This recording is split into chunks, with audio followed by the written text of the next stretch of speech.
மேஷராசி அன்பர்களே, இன்று நீங்கள் மகிழ்ச்சி பெற கட்டாயம் செய்ய வேண்டிய முக்கியமான விஷயங்கள் இந்த வீடியோவில் உள்ளது. முக்கியமான ஒரு தவறை மட்டும் இன்றைக்கி நீங்கள் செஞ்சிடக்கூடாதுங்க. இன்றைய தினம் முழுவதும் சந்திராஷ்டமம் இருக்குங்க. முடிந்த வரைக்கும் இன்றைக்கி பேசாமல் அமைதியாக இருக்க முயற்சிகளை மேற்கொள்ளுங்கள்.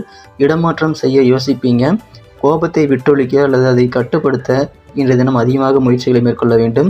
சட்ட விஷயங்களில் அதிக கவனம் வேண்டுங்க. மன தயக்கம் மீனம் புரியாத சில புதிய சிந்தனைகள் மூலமாக உங்களுக்கு ஏற்பட்டாலும் அது நீங்கிவிடும். சந்தேக குணம் கண்டிப்பாக வேண்டாம். போட்டி அதிகரிக்கக்கூடிய ஒரு நாள். வியாபாரத்தில் முன்னேற்றமும் உங்களுக்கு அதிகரிக்கும். அலைச்சல்கள் இன்றைய தினம் அலுவலக பணிகளில் சில காரியங்கள், முக்கியமான காரியங்களை முடிப்பதற்காக இன்றைய தினம் உருவாகலாம். மேலும் உங்களுக்கான பதவிகள் மற்றும் பாராட்டுகள் கிடைக்கக்கூடிய வாய்ப்புகள் உத்தியோகஸ்தர்களுக்கு இருக்குங்க.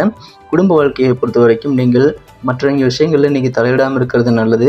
காதல் வாழ்க்கையில் இதமாக நல்ல காதல் வாழ்க்கையை நீங்கள் அமைத்து கொள்ள உங்களது உணர்வுகளை கட்டுப்படுத்த நீங்கள் ஒரு கண்ட்ரோலாக இருக்கிறது ரொம்ப முக்கியம். இன்றைய தினத்திற்கான அதிர்ஷ்ட நிறம் நீலம், அதிர்ஷ்ட எண் 5.